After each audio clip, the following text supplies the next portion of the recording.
Professor Dorothea Frede on the many-faceted Socrates in Plato.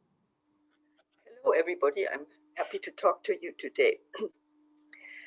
When I'm speaking about the many-faceted Socrates here, I'm speaking only about Plato's Socrates, not the Socrates caricatured by Aristophanes, not Xenophon's Socrates, or the Socrates in the fragments of the so-called Socratics. I'm also not going into the question of a separation between Socrates and Plato, i.e. the question whether there was a Socratic Plato and a Platonic Plato. Reflection on Plato's Socrates throughout his dialogues confronts us with what can be called a Socratic paradox, not concerning his avowal of ignorance or the like, but rather concerning the fact that it is hard to bring together all the different roles that Socrates plays. This is paradoxical in a view of the fact that, thanks to Plato, Socrates is the one philosopher in antiquity who seems familiar to all of us, both as a person and as a philosopher. But if we reflect on those features and on the reasons for our feeling of familiarity, we become uneasy and wonder what justifies it.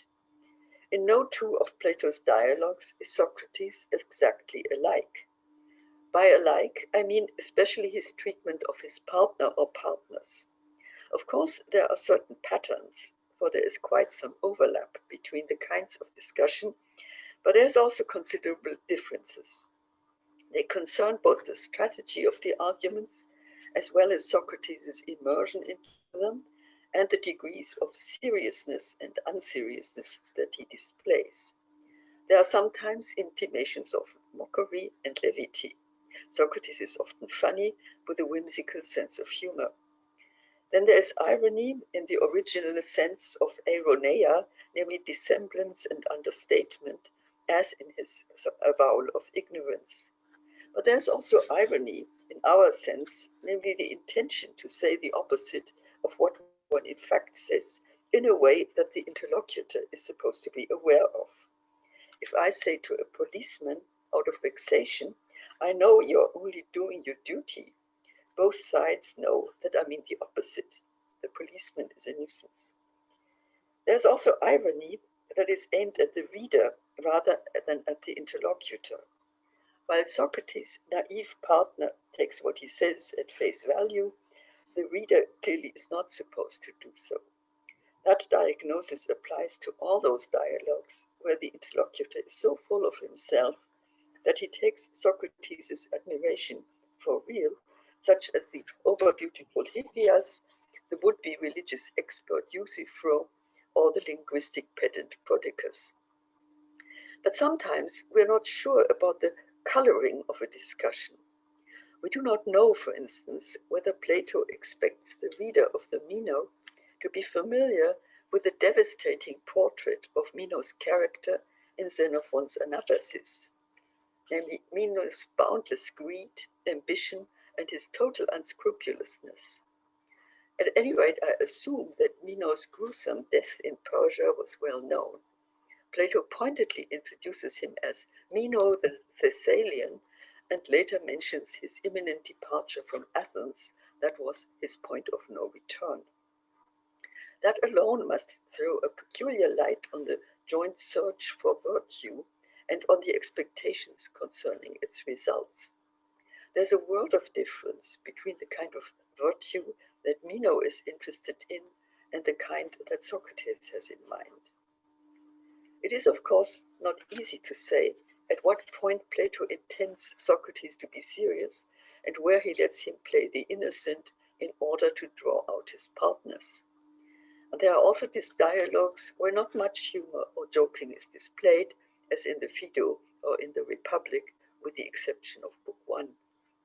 Sometimes it is, of course, difficult even to say whether Plato intends an undercurrent of humor when he lets Socrates take someone for a ride. Is it supposed to be a funny ride, or a grim ride, or both?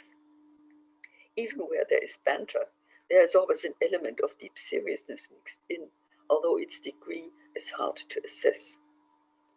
In later antiquity, little attention seems to have been paid to the humorous or high-spirited elements in many of Plato's dialogues.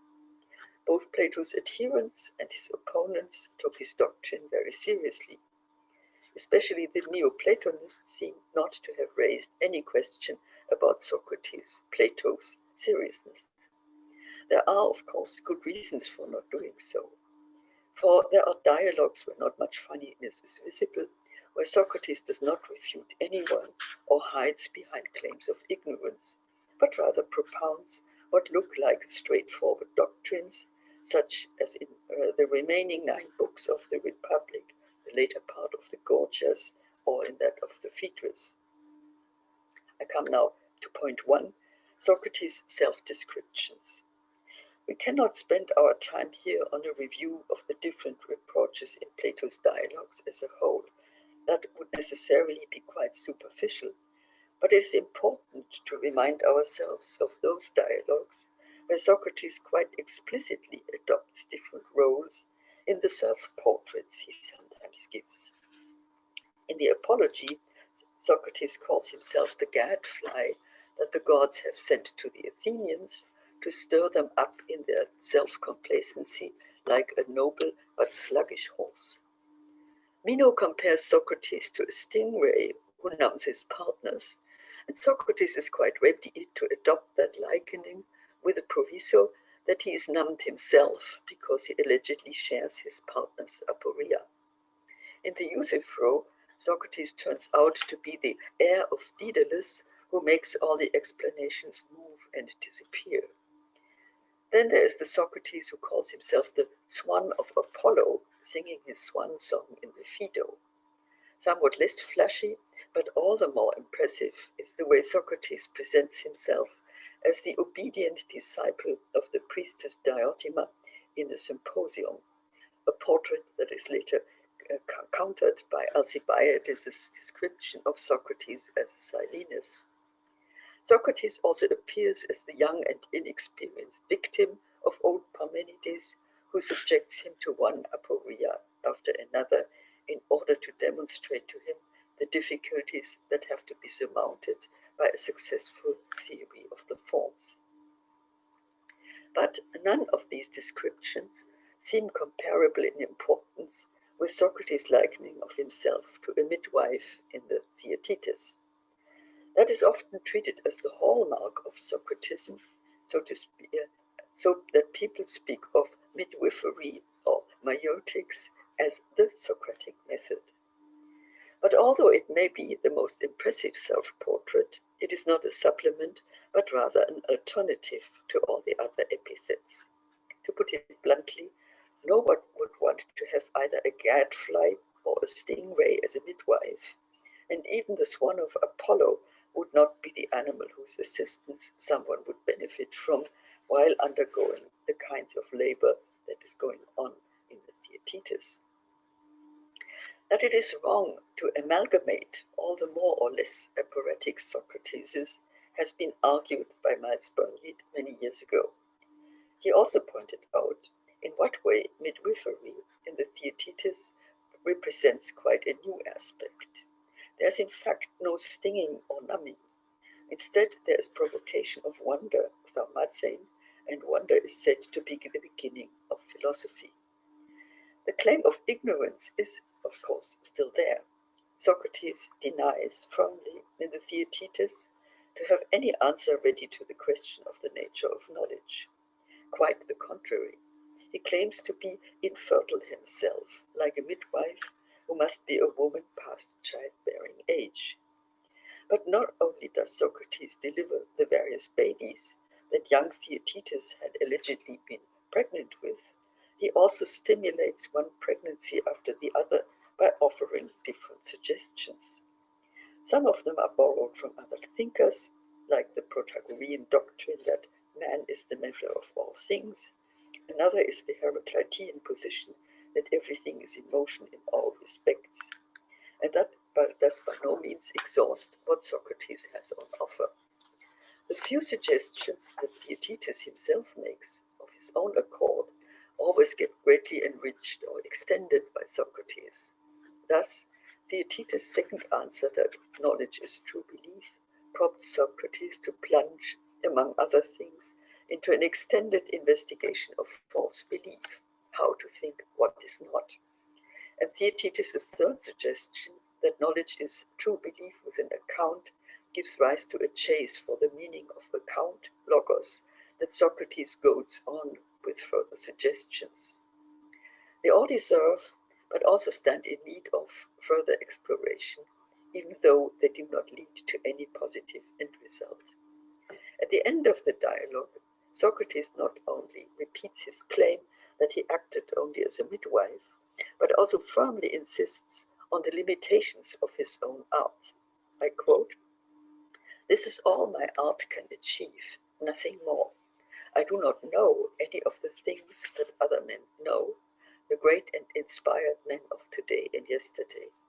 But this art of midwifery, my mother and I had allotted to us by the god, she to deliver women, I to deliver men that are young and generous of spirit, or that have any beauty." There is absolutely no tone of humor or irony discoverable at that point. The only objection one may have is that, as already suggested by Socrates' conduction of the geometrical experiment in the Meno, a clever questioner must, after all, be some kind of a knower and not just of Pythagoras' theorem. This does not just apply to geometry. You have to have a fair idea where you want to go and what you want to avoid. Otherwise, Socratic questioning will be just a flailing around in a helpless way, as we sometimes experience to our annoyance when somebody tries to play Socrates on us. But it's just an aside, but it is an aside worth noting.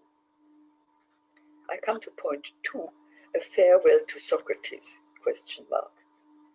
Plato's explanation of midwifery in the Theaetetus may sound as if he intends to put a final lid on Socrates' art.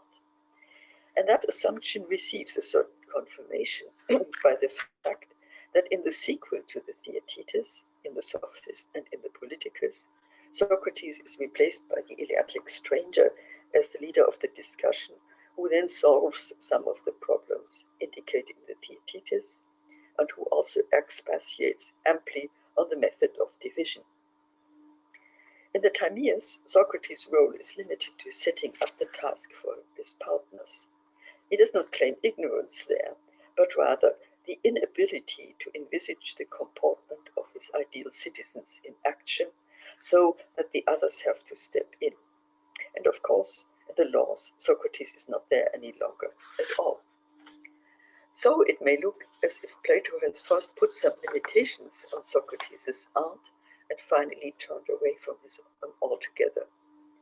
That might be our diagnosis, were it not for the Philebus, a dialogue that is, by general consent, much later than the Theaetetus.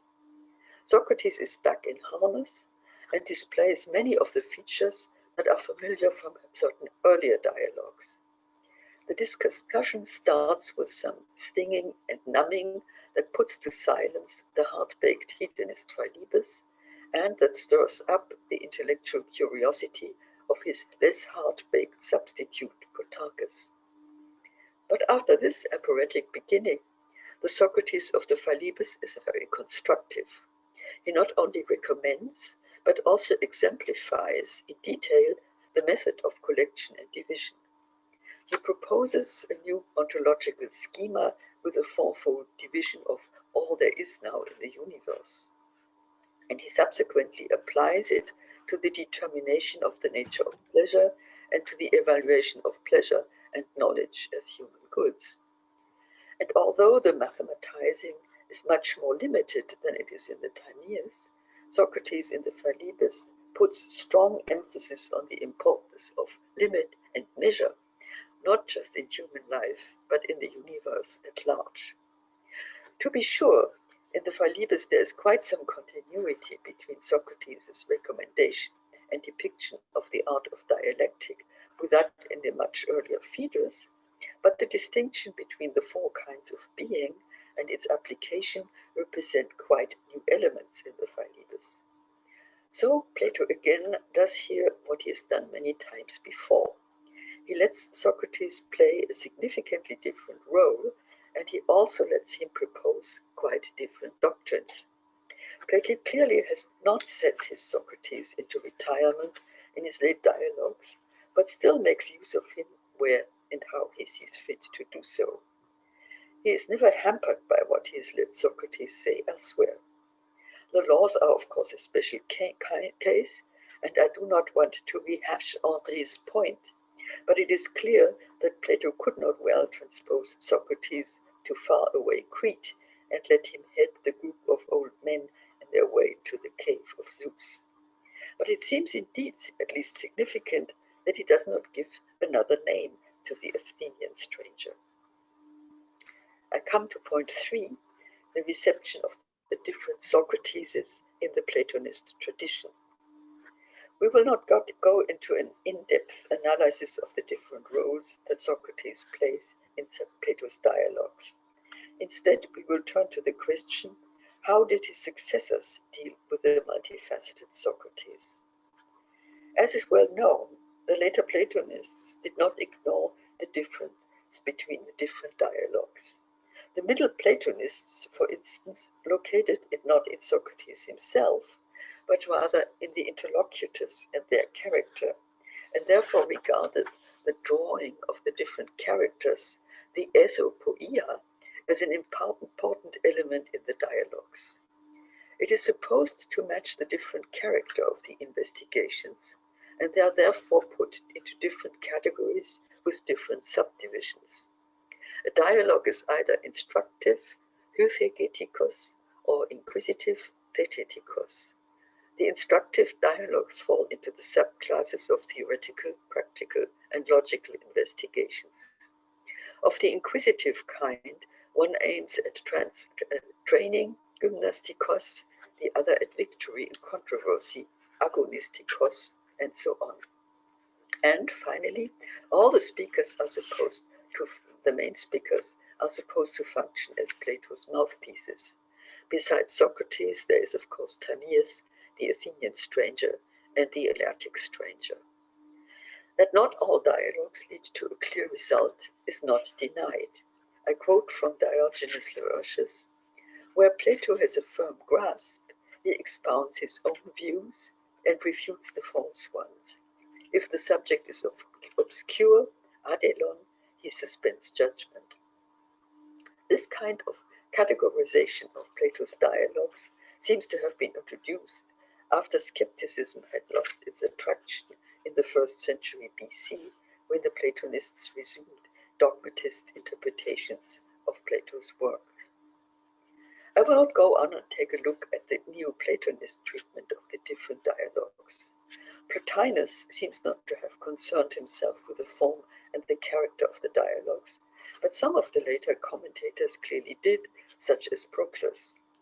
But we will now rather turn back in time to Plato's own disciples and to his immediate successors. How did they understand the dialogues? And more particularly, the fact that is our concern here, namely, what did they make of the fact that Socrates turns up in so many different guises? So that's point 4 about the academy. It must sound curious, but the question is very hard to answer because the evidence we have is quite inconclusive. How strange that fact is struck me only when I was forced to think about it several years ago. I now have to become somewhat autobiographical about this. In September 2014, there was a conference in Cambridge in David Sedley's retirement, an honor of David Sedley's retirement. Its topic was Authors and Authorities in Ancient Philosophy. I was not among the speakers. It was only afterwards, when, so to speak, all the eggs were in, that the editors of the intended volume noticed that there was a significant gap in the collection of contributions, because no one had chosen to speak about Plato, Aristotle, or the Academy. Could I do something of that sort? I somewhat rashly agreed to do it, but when I turned to the execution of that task, I realized that I had been quite mad to accept it and in addition to promise to deliver an article within 3 months. There are, of course, certain reports on disagreements among Plato's disciples concerning his philosophy that are witnessed in Aristotle's work. Most famous are the passages where Aristotle criticizes the theory of forms, the form of the good, and so on. But I did not want to give a rehash of these passages, and certainly not take up the issues of the Turnus debate or those addressed by the Tübingen Platonists. But how to go about enlarging the basis of the material within a short time? A word search for Plato in Aristotle's work with the help of the TLG would certainly not do, and going through the Corpus Aristotelicum was not feasible at all. That would have taken me years. Then I had what turned out to be a saving thought. I remembered that there are entries on Plato and also on Socrates in Hermann Bonitz's Index Aristotelicus. Especially the entry on Plato turned out to be very helpful, because it's not just long, but also organized in a meticulous and systematic fashion. There is the overall distinction between 1, passages where the works are referred to, and 2, passages where Platonic doctrine is addressed. Then there is the further subdivision of 1 into A, works where both the title and either the name of Socrates or Plato is referred to, B, where the name of Plato is not added to the title, C, where Plato's name is referred to, but the work is uncertain, and D, where neither Plato's name nor the work, but where the positions are ascribed to an anonymous authority, phasin oiontai nomitsus in tinnis, that can be identified with certainty or high probability with Plato.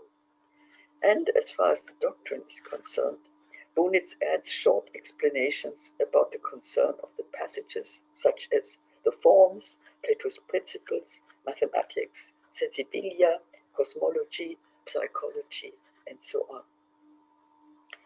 Bonitz not only knew his Aristotle, he knew also his Plato thoroughly. There are hundreds of entries in the index. Plato turns out to be all over the place in Aristotle's work, much more so than I had anticipated. I did not go through all those entries in depth, but a survey gave me a much better idea of the manifold uses that Plato's disciples must have made of his work.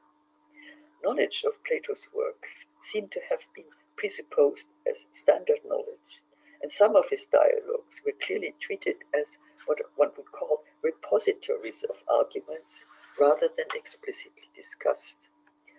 That is true, for instance, of Plato's largely aporetic treatment of friendship in the Lysis, and also of the conception of pleasure as defended in the Philebus.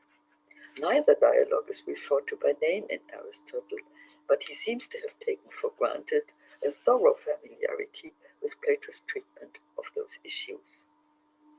It should be noted that that expectation clearly did not just concern Plato's disciples themselves, as the discussions show that apparently took place in the academy. Aristotle also expected such familiarity from his own disciples, and at a much later time. For he could not have referred to Plato's works in the way he does, unless those works had been a must in his own school. So Plato was all over the place, not just in the academy, but in the Peripatus as well, and not just in Aristotle's early works. Plato says must have been as familiar in Aristotle's school as it is to us nowadays. There's no other philosopher who is referred to even remotely as often in Aristotle as Bonitz's index shows. Some of you may have started to wonder whether I have not gone off the topic of Socrates altogether in favor of Plato. We are indeed now going to return to the Socratic question. First, there is the question of whether Aristotle even makes a distinction between the historical Socrates and the figure that is presented in Plato's dialogues.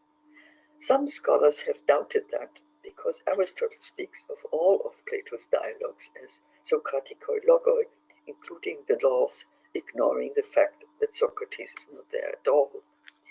In addition, as Charles Kahn has pointed out in his 1992 monograph, there were other adherents of Socrates, composing dialogues Socratico-moral, so that dialogues featuring Socrates must have become a genre already before Plato. Furthermore, by the time young Aristotle joined the academy in 367 BC at the age of 17, Socrates had been dead for decades, and there had been significant changes in the intellectual scene in Athens.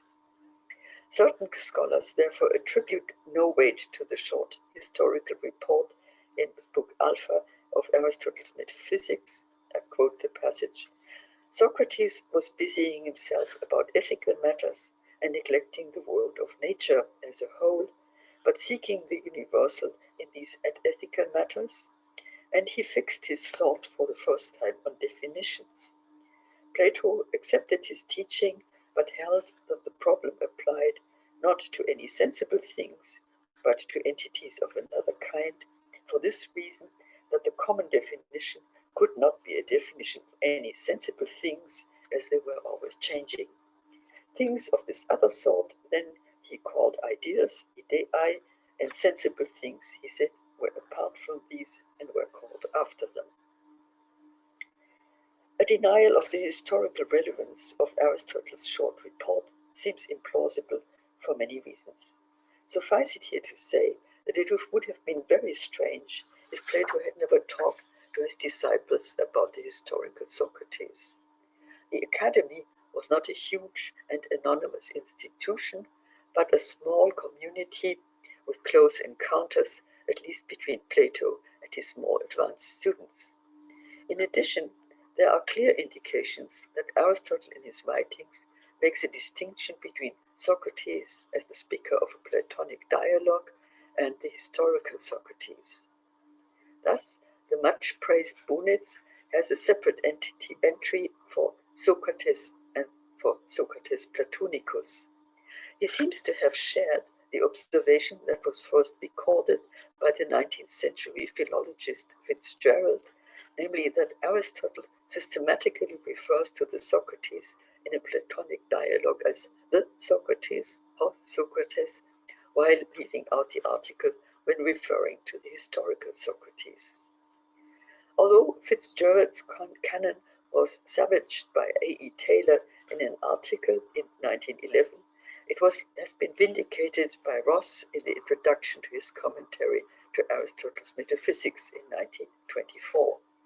Ross not only confirms that Aristotle does leave out the article where he is concerned with Socratic doctrines, such as with the denial of acrasia, but that he treats in the same way other historical figures that appear in his dialogues, such as Aristophanes and Parmenides. It is clear then that Aristotle has the historical Socrates in mind when he asks, for instance, in the Sophistici Elenchi, why did Socrates only ask and give no answers? The same applies to Aristotle's reference to Socratic irony in the sense of false modesty in Nicomachean Ethics 4, chapter 7. If this distinction is important, we are really concerned with the question whether Aristotle makes any use of the distinction between the historical Socrates and the Platonic Socrates in his interpretation of the dialogues. After all, some of the dialogues are aporetic in the sense mentioned in the topics, and there's quite some irony in the disavowal of knowledge as well. To answer the question whether Aristotle did use the distinction in the Eltopoia of Socrates, the drawing of his character, as well as the respective Logopoia as clues for his interpretation, we would have to go through the particular passages where he comments on Plato's Socrates. But that is not a very promising procedure anyway, and not only because it would be very time-consuming. It concerns the way that Plato's dialogues were dealt with by his students in general. Do we have any reason to assume that both both form and content of Plato's dialogues were the object of systematic treatment by his students. Apart from the fact that, with the exception of Aristotle's work, we have no first-hand evidence on this question, there are a priori reasons that speak against such an assumption. Aristotle quite naturally does not treat Plato's works like a corpus of canonical works that is to be subjected to systematical study in the way the Middle Platonists did much later. There is rather a kind of immediacy in Aristotle's approach to Plato's texts that must have been shared by his contemporaries, even where they are critical of their content. The dialogues, it seems, were simply around and were treated as a given at the time when Aristotle joined the academy. Plato's disciples must at first have just accepted the dialogues in the way that we all simply and unquestioningly accepted what our own academic teachers were doing when we first started out studying with them. We did not ask them for explanations or justifications of what they were doing and writing, and of why they were doing it in the way they did. This is what I mean by the immediacy. But that attitude must have been only one reason that prevented a systematic comparison between the character of the different dialogues, the methodological procedure pursued in each of them, and of the role assigned to Socrates. The second and more important reason is that Plato must have been still churning out his dialogues over many years. So there was no fixed corpus to be treated in a systematic fashion before Plato died. But this is still too simple an explanation for our lack of information concerning the reception of Plato's dialogues by his students. For us, it seems quite natural that they would have asked him for information about them if they were not sure about critical points. Indeed, there seems to have been quite some insecurity, and this insecurity led to considerable disagreement among Plato's students. We all know Aristotle's report on the interpretation of the Titaneers as a clear witness to such disagreement, namely concerning the question of whether to take the Timaeus in a straightforward literal sense or whether to read it in a metaphorical sense. But there clearly was disagreement in the academy about other questions of fundamental importance as well, as is attested, for instance, in Aristotle's treatment of pleasure in Nicomachean Ethics, Book 7 and 10. He reports there different positions on pleasure as a good, and they all somehow seem to rely on the doctrine in the Philebus that pleasure is the restoration of a naturally harmonious state in soul and body. The different positions that Aristotle lines up in Nicomachean Ethics 7:11 clearly reflect that doctrine in different ways. Similar disagreement seems to have existed concerning the theory of forms. That is reflected by the fact that Aristotle in Metaphysics Alpha 9 reports a kind of joint creed about what we state and hold, deiknoumen or geometha, with respect to the forms. It is represented there as an insider's report, as is shown by the fact that in his later revision of that chapter in Metaphysics Mu 4-5, Aristotle no longer presents himself as a member of that group, but reports instead what they say and hold, legousi kai daiknousi. The existence of such a list of articles of faith about the forms shows not only that there were intensive discussions among Plato's disciples, even where they dissented from him, but also that they concern points of insecurity concerning his central parts of his doctrine as such. Thus, Aristotle complains about points that Plato never clarified in a satisfactory way, such as the charge that he nowhere states what participation means. It's a charge that Aristotle expresses in a rather aggressive tone when he claims that the parlance of participation amounts to empty phrasing and poetic metaphor. And although he expresses his critique in a more polite way in the critique of the form of the good in Nicomachean Ethics 1:6, his catalogue of critical points still reflects the complaint that Plato never clarified central issues of his philosophy. And Plato displays similar discontent in his quite extensive discussion of Plato's political views.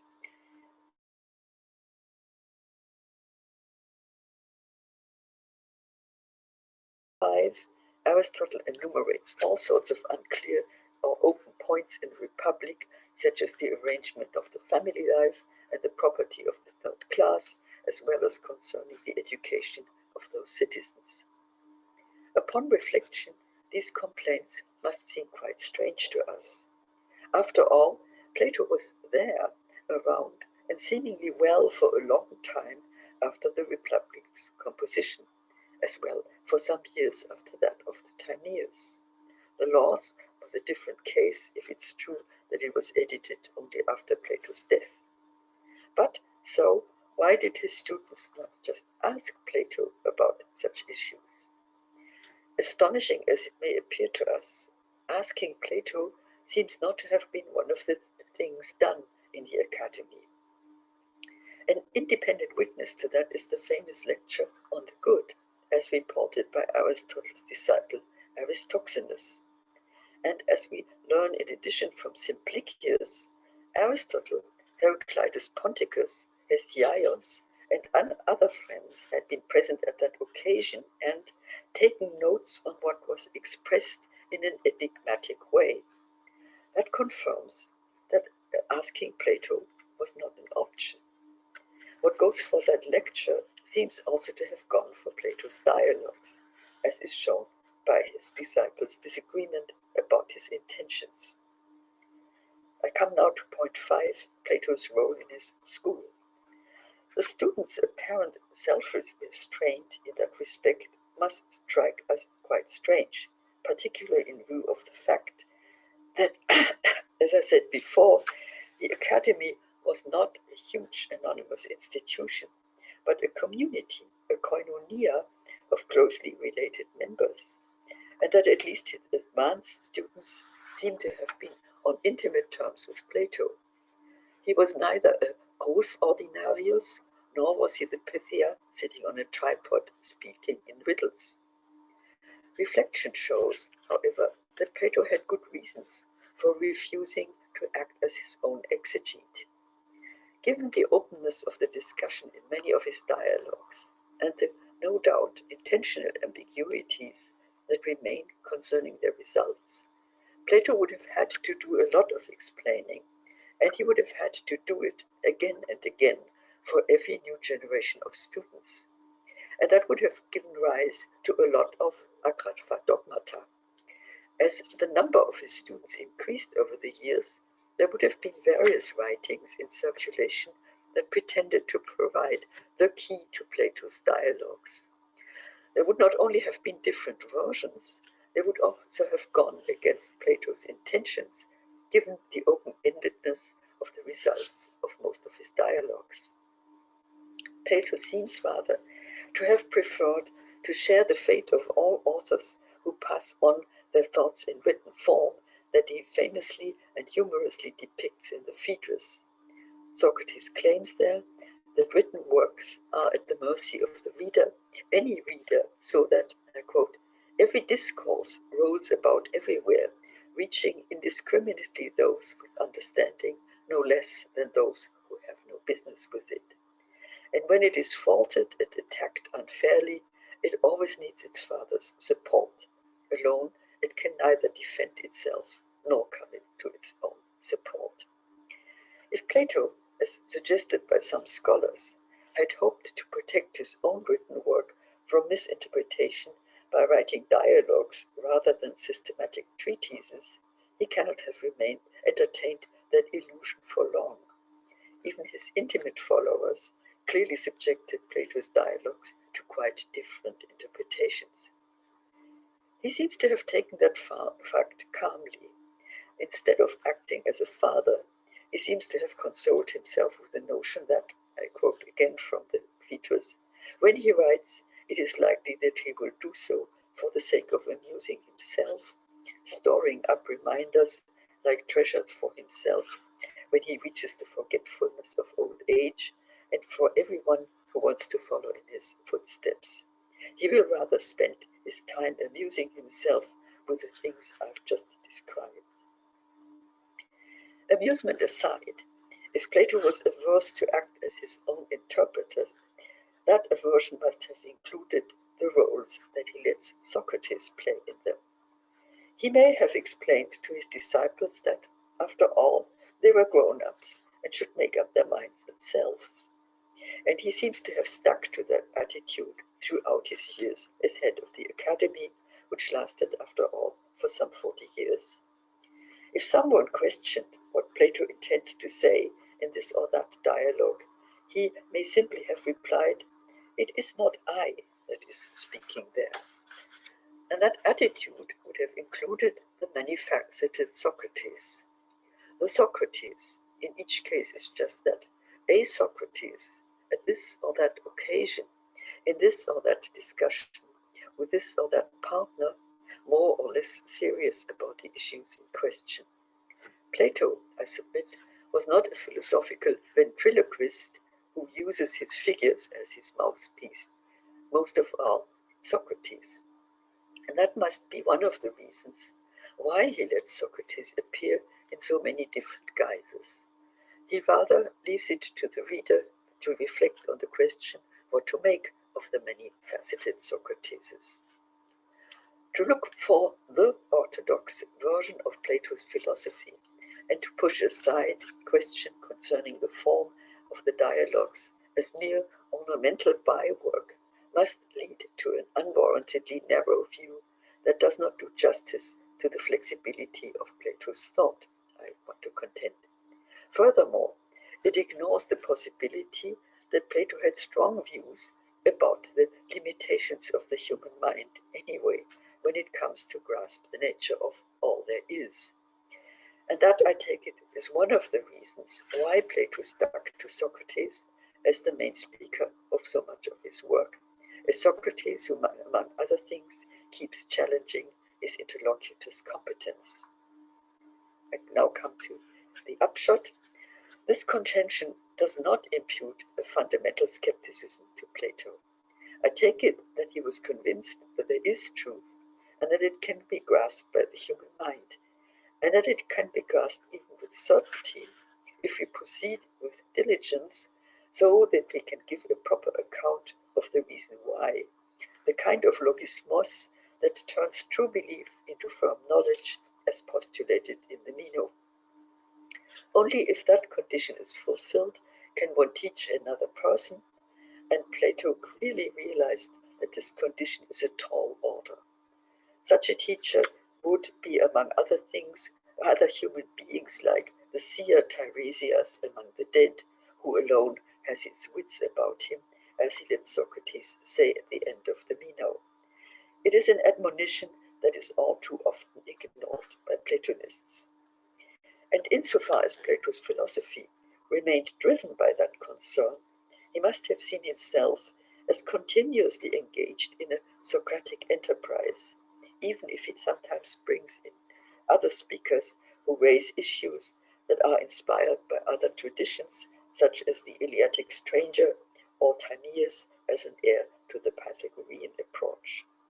It gave Plato the occasion to discuss things from different perspectives and to explore different possibilities and to leave things alone at the point he wants to. But Socrates clearly remained his model as a philosopher, and dialogue remained his preferred form of communication, even where the questions became so abstract and so difficult that the fiction of a live discussion looks strained. Platonists often tend to ignore the different forms of Plato's dialogues and the role that is played by Socrates in them. They tend rather to focus on what they regard as key arguments. That has nothing to find fault with, provided that they do not deny the limitedness of their approach and do not adopt a positivist attitude that the form of the dialogue is just ornamental bywork. We have to keep in mind the possibility that Plato has his reservations about the ability of human beings to get a firm grasp on the nature of all things applause. It is something to strive for, but nothing that is guaranteed. And I think that is the fundamental insight that Plato owed to Socrates. Thank you. All right, we'll move on to the discussion period. Those of you who have been here before know I moderate the discussion period. If you'd like to make a comment or ask a question, please click the raise your hand button. If you have trouble with that function, and people periodically do, send a private chat to me or send an email to Socrates Society at rice.edu. I'll be monitoring both of those during the session. So, invite questions and comments.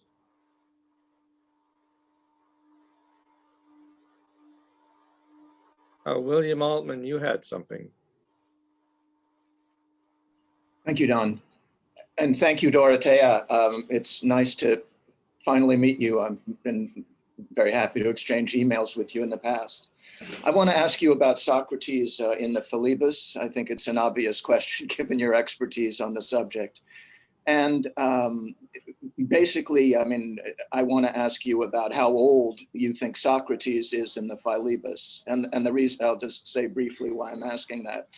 I mean, I think since everybody knows the Philebus is a late dialogue, there's a tendency to think that it, mirrors Plato's late thoughts.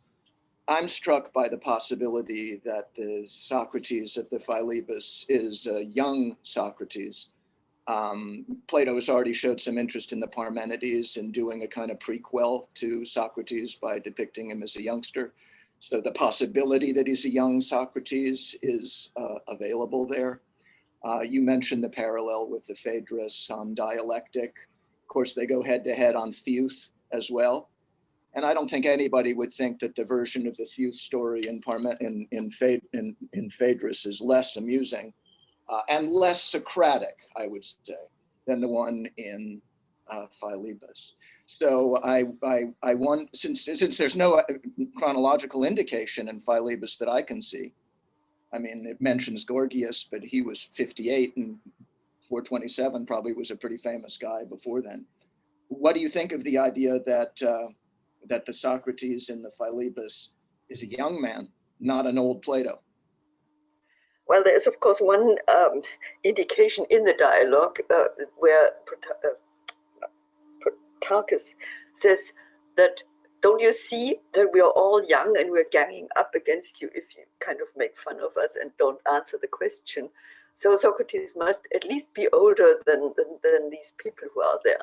Now, of course, we don't know how young they are. It's questionable how young they were. So Socrates is older than those guys.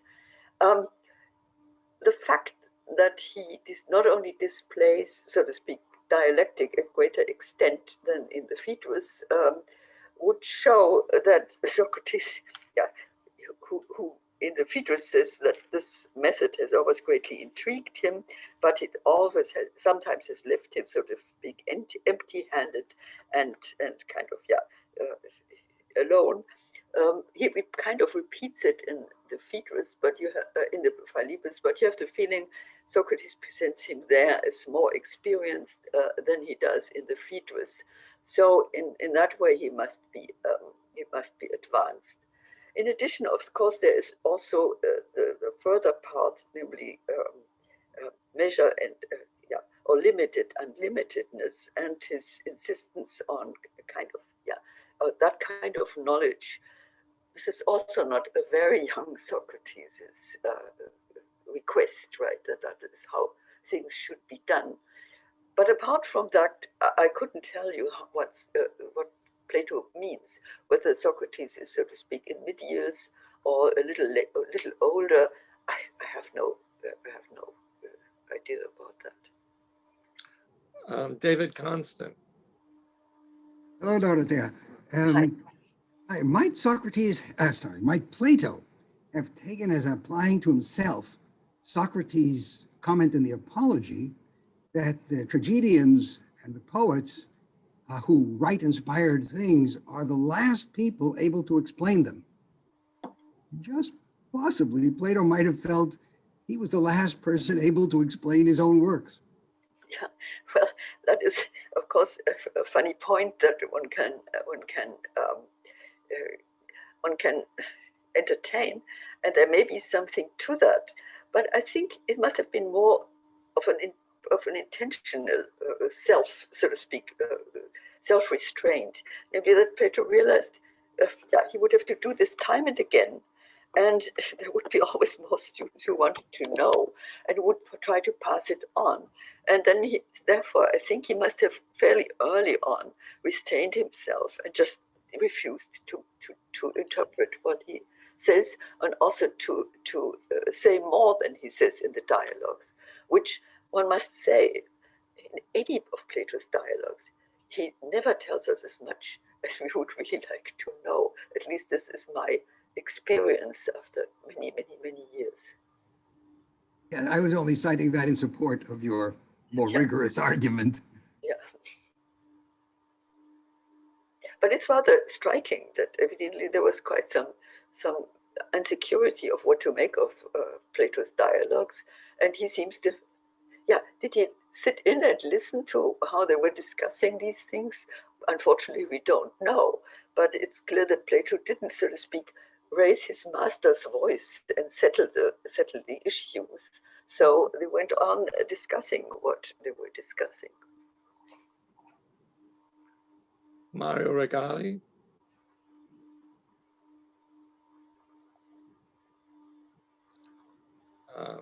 Sorry, now can you hear me? Yes. Yes. Thank you.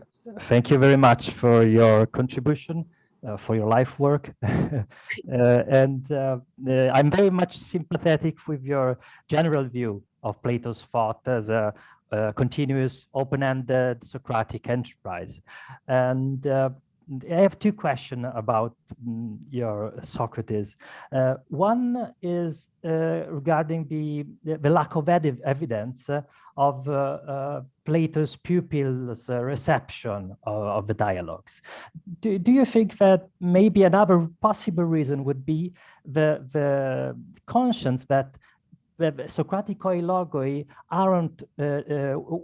weren't meant for the school, for the students as a primary addressee, but more directed outside the school, outside the academy, for maybe it's not possible to say the Athenian citizens, but maybe the intellectual Athenian elite.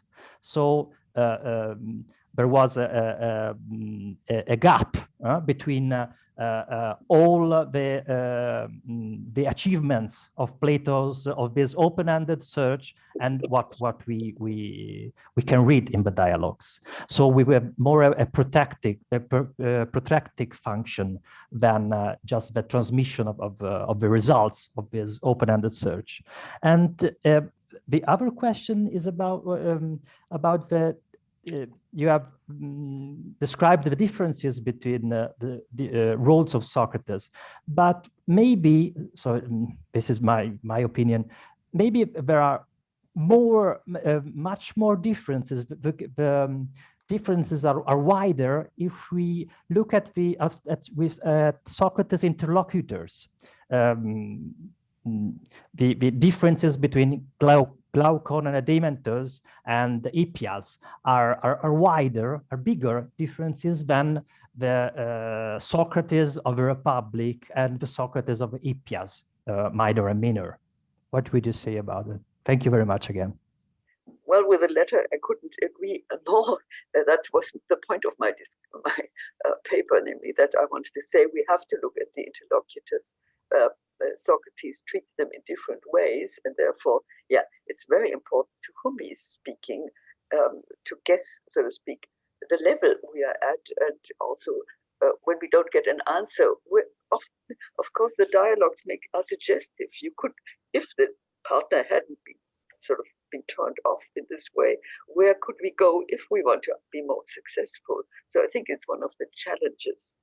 As far as the view that the dialogues are protracted and were turned to other, sort of addressed other people and not the school, I think that is unlikely, because most of them, when you come down to it, requires a lot of knowledge and a lot of hard concentration.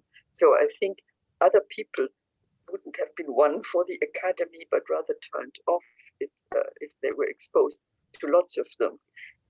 Perhaps not the short aphoretic ones, but even those, because if you have ever taught Plato's dialogues, you realize that students at the beginning are overlooking the fine points. And there are always fine points, even in the short aphoretic dialogues, where you have to start doing a lot of thinking and analyzing, and you have to teach students to use a pencil and paper and not just to skim over it. So that is that. In addition, as I tried to say, Aristotle is a clear witness that Plato's dialogues were read in the academy and intensively studied, and there's much more than one would think. That is what Bonitz alerted me to, because you read Plato's dialogues one at a time, and you read Aristotle's work one at a time, and you notice, oh, there is an allusion to Plato. But when you review them all as lined up by Bonitz, then you are impressed by the fact how much of Plato is there. And that must have been so in Plato's, in Aristotle's youth as well as in his old age, because Plato is still there when Aristotle was fairly old, or as old as he ever got. Thank you. All right, Menahem Luz.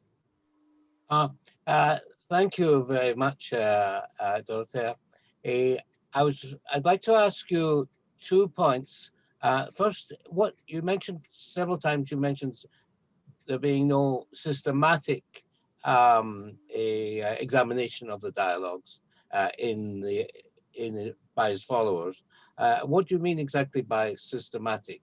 Would you mean that there was no attempt to go over all of the dialogues rather than just one or two, but which we know they looked at them like Xenocrates, and then later in this sort of tradition of Xenocrates, you also get Grantor, who was much later than Plato, of course, but still the tradition. Or do you mean by systematic that they had there was no single analytic method in which to go over No, that's not at all what I mean. I mean of the kind you find in the Middle Platonists, who sort of classified the different dialogues. Or at least we don't know, but it doesn't seem that it existed. But then, as it of course, it wasn't a closed corpus as it was for the Middle Platonists. While Plato was still writing while they were there. In addition, of course, that's what I meant by the immediacy. His disciples at the time when they joined the academy got into it, and while Plato was still working and writing, so there wasn't anything sort of to systematize. I did not want to say that they didn't study the dialogues in a careful and systematic way. That is not what I wanted to say. And in fact, one can say Aristotle just did that, though, as one might say, in defense of Plato, often not as careful as modern methods teach us to handle texts. But that seems not to have been a virtue that was officially propagated, namely like our maxim of benevolent reading, which we now try to practice even if we don't always do it. Yes. The other question, if I could just ask the other question, how would you personally value the biographical traditions in there being various other people besides Plato speaking to the pupils? There's a lot about evidently spurious discussion of Aristotle taking over when Plato's away, and other people also helping out, Speusippus taking his place. I don't mean after his death. I'm talking about when he was still alive. Yeah. Well, the interesting thing is that evidently Plato was also very tolerant of criticism, because after all, Speusippus didn't agree with Plato in many ways, right? He didn't support the forms, and some disagreement there was also in Xenocrates, though he seems to have been less of a dissenter than yeah. And of course, Aristotle stayed at the school, so Plato seems to have not only not acted as his own interpreter, but also not kind of acted as a severe critic of his disciples. And maybe that's why they all stayed, kind of like Aristotle till Plato's death, despite of disagreement. So unfortunately, we don't know very much about the others, right? We just get the names, and that's what Simplicius's remark on the lecture on the good is interesting. They were all there. They took notes because they found it enigmatic what Plato said, but but they didn't talk it over with him. Maybe with each other, and they disagreed with each other very heartily what it was that Plato meant. But yeah, the whole thing is in a way quite enigmatic. But you think, yeah, must have been a school where Plato was very tolerant, but he also, and he didn't try not only to be his own exegete, but also didn't use his authority to finish discussions. Right? He let them go on. And, yeah, I find this rather admirable, by the way. All right, Mitzi Lee. Hello, thank you for your talk, Dorothea. I was very interested in this question of how Aristotle read Plato, and your remarks about how strange it is that he, in a way, has these criticisms of Plato that suggest that maybe they hadn't actually talked about these things. So I wanted to ask you now a more general question. You seem to be putting the lid on readings of Plato where there were esoteric unwritten doctrines. Is that what you intended, or do you have anything to say about that issue? Well, clearly there were unwritten doctrines, because Aristotle even calls it that way, right?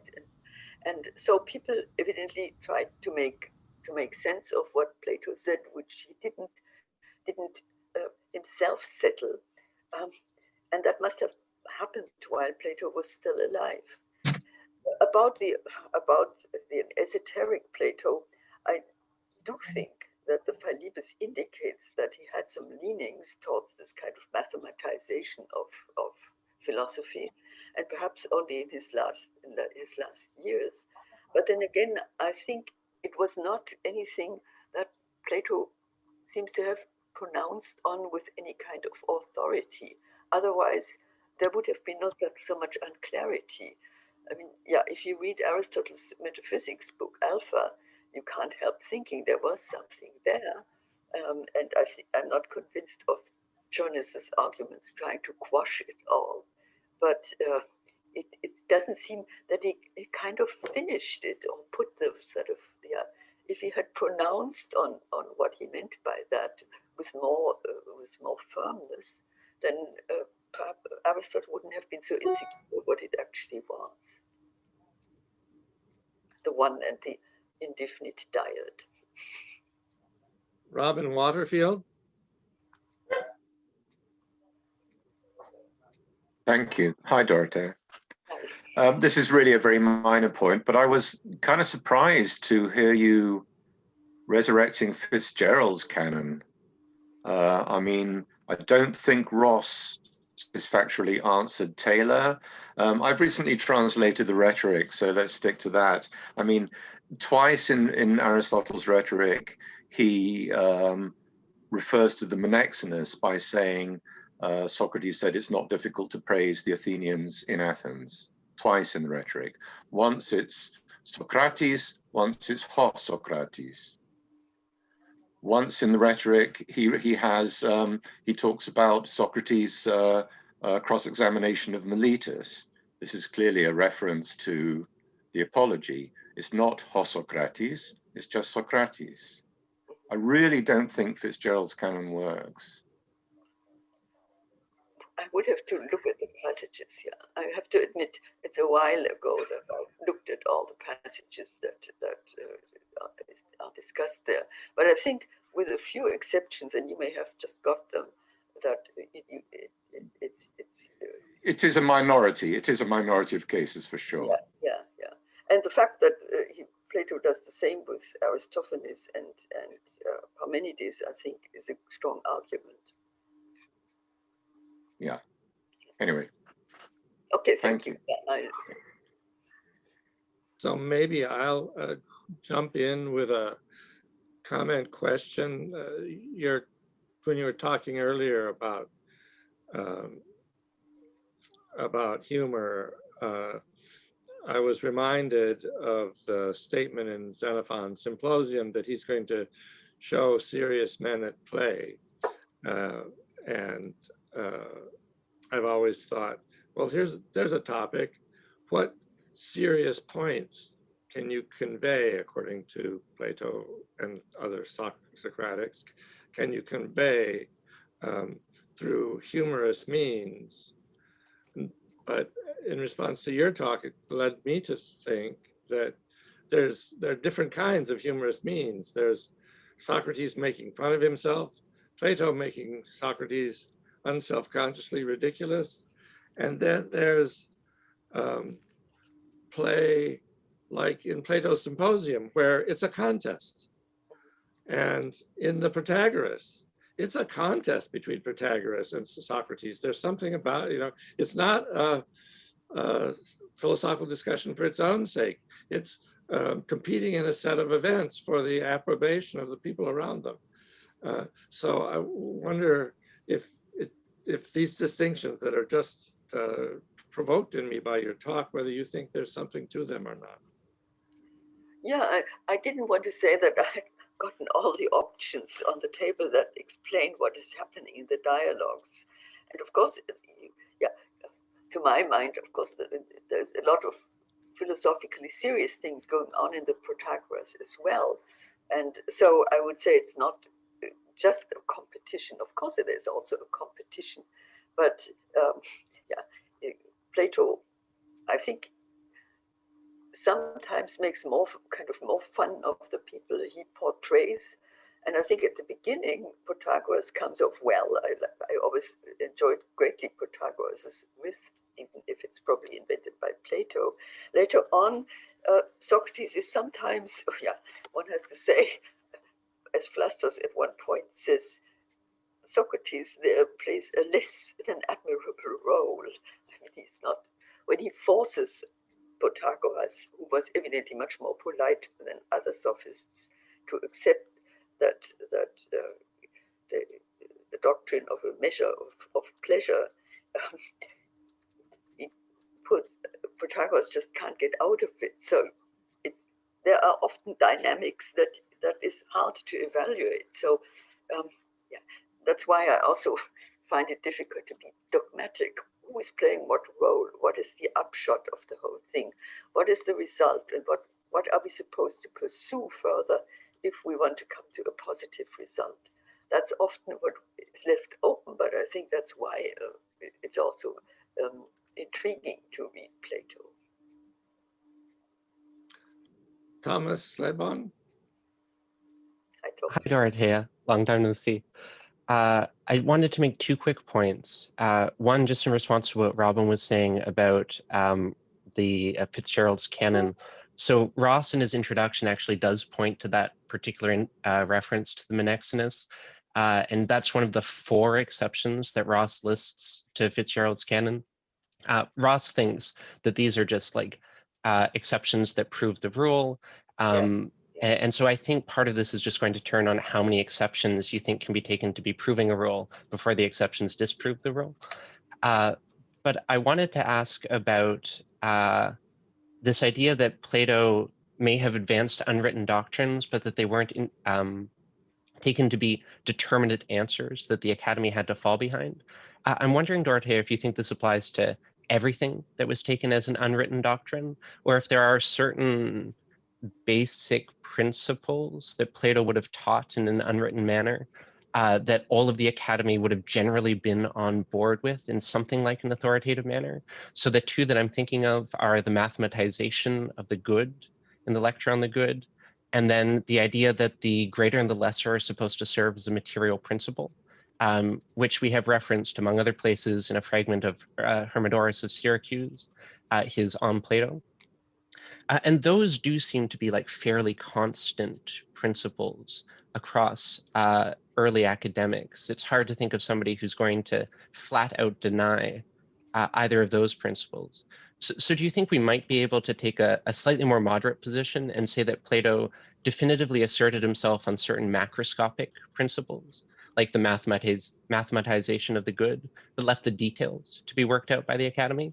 Or do you think that it was completely open season and Plato may have intervened, but never authoritatively made a statement in an unwritten manner about teachings? Well, Plato must have said, of course, certain things, because Aristotle takes him to say certain things and speaks about the agrapha dogmata, unfortunately, only in a rather perfunctory way, so we can't really say how much there was.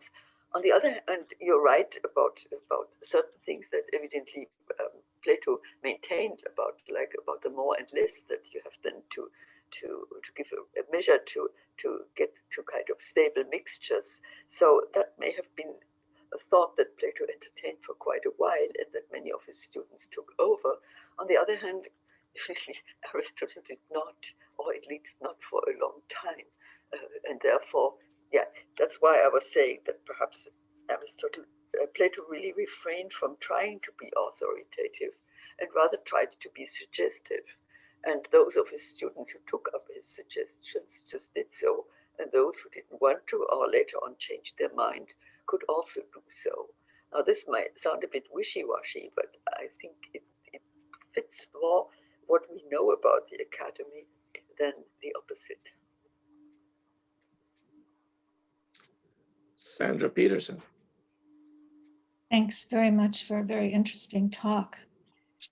I wanted to ask about that passage that Will Altman, you referred to it when replying to Will Altman, where Protarchus in the Philebus says that they ganged up on Socrates. And looking back at the phrasing, he says that they threatened Socrates not to let him go until he had reached a limit. And I'm wondering if that doesn't suggest that the whole part of the Philebus in which he in which he replies to his interlocutors is a way of indulging what they asked for, rather than, as you put it when you were talking, a constructive speech. So could he just not be spinning a tale to respond to this threat? We won't let you go until you've reached a limit. And the word is peros there. So thanks again for your talk. Yeah, it's always difficult to say, of course, because we have only the letters, whether this was regarded really as a threat or whether it was a funny threat, right? We won't let you go if you don't answer our don't liberate us from this difficulty. That is what Protarchus really says. And then Socrates comes up with his story about Paras and Apeiron, and this is the only time one would say that Protarchus,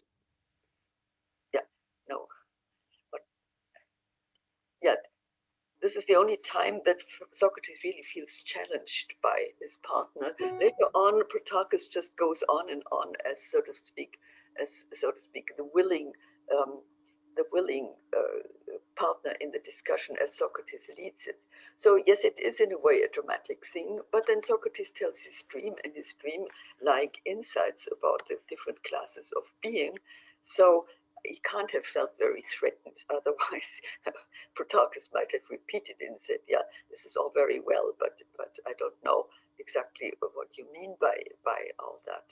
And that's not what's happened. So there's only one challenge to Socrates, and then they go on along rather peacefully. Thank you. All right. there aren't other people having raised their hands, and it's near the end of the time. Let's thank Dorothea for a very rich and talk that loosens up one's perspective on what Plato might be doing with Socrates. So I'll give some applause on behalf of all the people who are muted and can't.